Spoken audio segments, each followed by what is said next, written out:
আবার চলে এসেছি দিদি রান্নাঘরে। আজকে একটা রান্না একদম আলাদা টাইপের করবো হলো গিয়ে ভেজ বিরিয়ানি। আমি চালটা 2 ঘন্টা ধরে বিরিয়ানির চালটাকে ভিজিয়ে রেখেছি। এখানে আছে 2 কাপ, চায়ের কাপ দিয়ে 2 কাপ চাল আছে।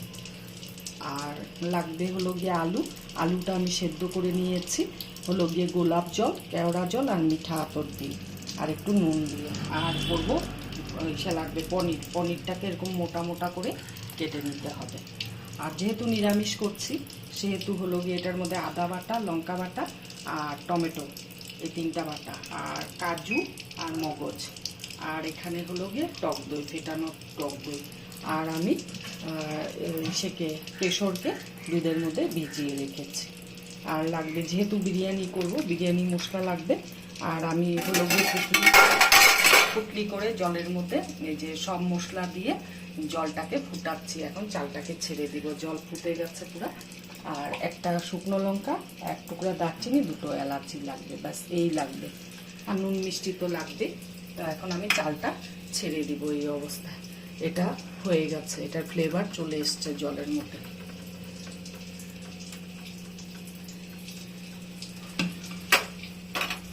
এখন আমি চালটা ছেড়ে দিব। তো ভাতটা হোক, ভাতটা আমি 80% করবো আর 20%টা পরে আপনাদেরকে দেখাবো কিভাবে করব। তো ভাতটা হয়ে যাক, তারপর ফিরে আসছি আবার। ভাতটা 80% কুক করে নিলাম। এই যে এখন ভাতটা নামিয়ে নিলাম। এটার কালারটা হলো গিয়ে যে সব মশলাগুলো দিয়ে জলটাকে ফুটিয়েছি, তার জন্য এরকম কালার হয়েছে। একটু নুনও দিয়েছিলাম। এখন আমি মাঠটা ঝরিয়ে নিই, তারপর ফিরে আসছি। কড়াইতে আমি রিফাইন তেল দিয়েছি। এইটুকু তেলেই আমি বিরিয়ানি বানাবো। তেল না দিলেও চলতো, কিন্তু তেল ছাড়া তো আবার একদম হবে না। কাজু বাটা এমনি তেল বেরো, তাও আর কি পনিরটা আমি ফ্রাই করবো, তো একটু তেল লাগবে। তো এইটুকু তেলেই পুরোপুরি বিরিয়ানিটা হবে আমার আজকে। আর একটু ঘি তো দিতেই লাগবে। তো পনিরটাকে আমি ভেজে নিচ্ছি। পনিরটা আরও বড় কাটলে আরও বড়ও কাটা যায়। আমার 2-3 লোক খাবে, আমি সাইজেরই করে নেব।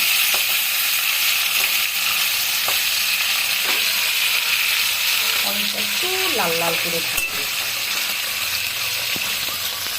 পনিরটা ভাজা হয়ে গেছে। এইভাবে আমি সব পনিরগুলোকে তুলে নেব। এখন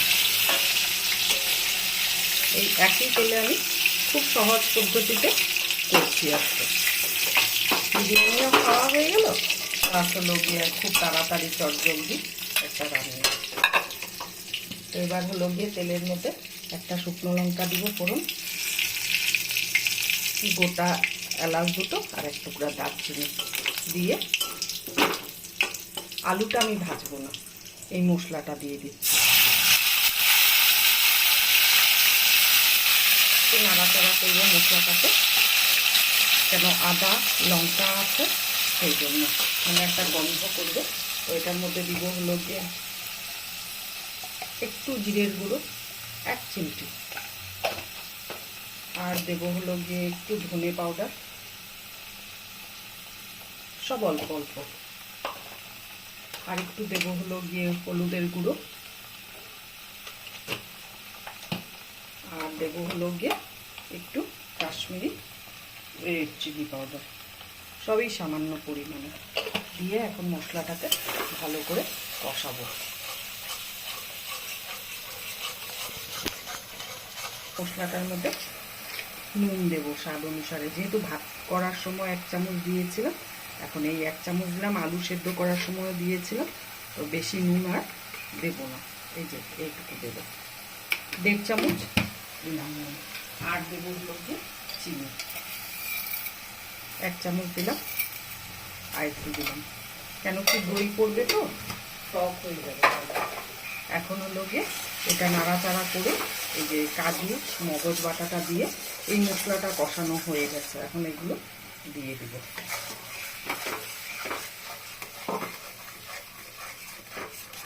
দিয়ে খুব নাড়ব। তারপরে দেব টক দইটা, ফেটানো টক দইটা দিয়ে দিলাম। এটা নিয়েছি এই চামচ দিয়ে 3 চামচ। এখন খুব নাড়ব।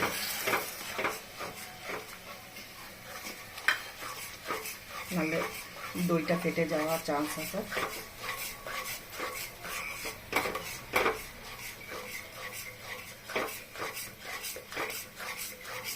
একটু সময় নেড়ে তারপরে আলুটা দিব ওটার মধ্যে।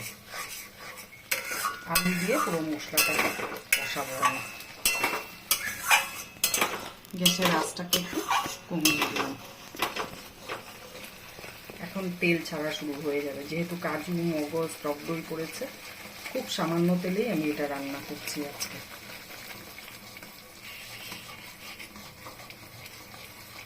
একটু কষিয়ে নিই, তারপরে আবার ফিরে আসছি। এই যে মশলাটা এখন এতটা কষে গেছে, তো আমি নেড়েই যাচ্ছি, যেহেতু লেগে যাবে, কাজু আর মগজ আছে। তো এখন আমি এই অবস্থা আলুটা দিয়ে দিব। আলুটা তো সেদ্ধ হয়েই গেছে 80%, আর 20% এই যে এখানে সেদ্ধ হবে।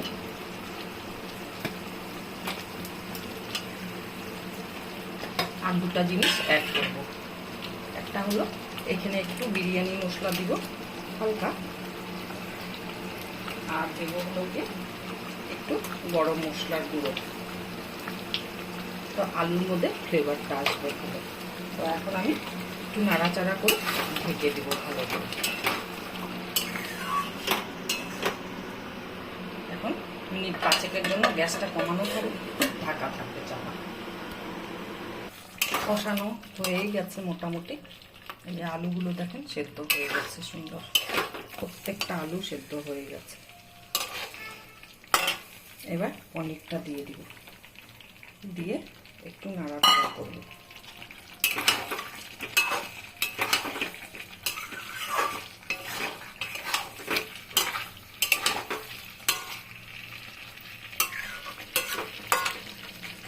ততক্ষণে এখানে কেশরার দুধটা যে রেখেছি গুলিয়ে, এটার মধ্যে অল্প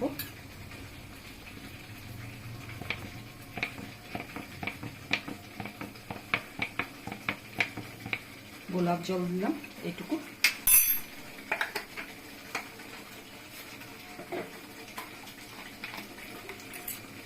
একটু কেওড়া জল দিব, এই যে এইটুকু নিয়ে দিলাম। আর দেবো হলো গিয়ে মিঠা আতর।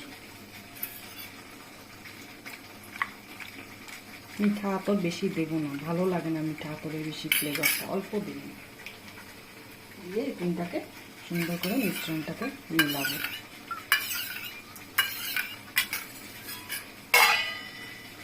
এটা হয়ে গেছে, এখন এটার মধ্যে আমি রাইসটা দিব।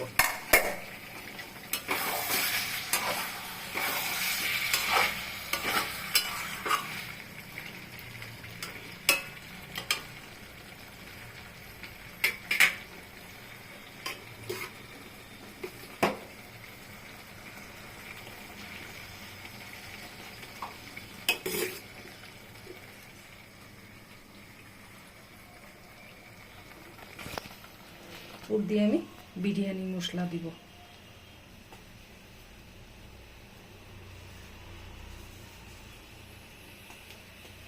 আর দেবো না, আর দেবো হলো গিয়ে একটু ঘি, সামান্য ঘি, খুব কম তেল মশলা ঘিয়ে আমি এটা করছি। আর দেবো হলো গিয়ে এই যে সব কিছু মেশানো, এই যে দুধ, কেওড়া জল, মিঠা আতর সব কিছু এই যে এটার উপরে দিয়ে দিলাম। তো এখন একদম আঁচটাকে একদম নিভিয়ে আঁচে রেখেছি। এখন আমি ঢাকা দিয়ে দিব মিনিট 2-3 জন্য, দিয়ে রেখে দিব। পরে আমি আপনাদেরকে দেখাবো।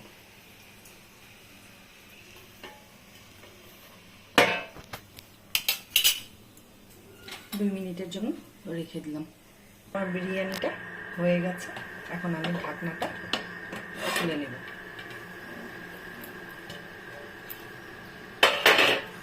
দারুণ গন্ধ বেরোচ্ছে। তো এখন আপনাদেরকে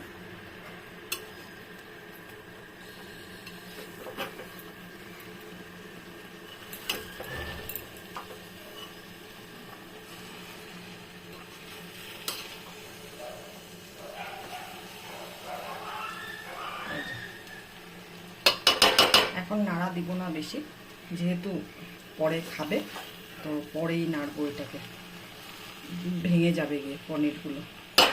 তো কেমন লাগলো আমার বিরিয়ানির রেসিপিটা আপনারা কমেন্ট করে অবশ্যই বলবেন।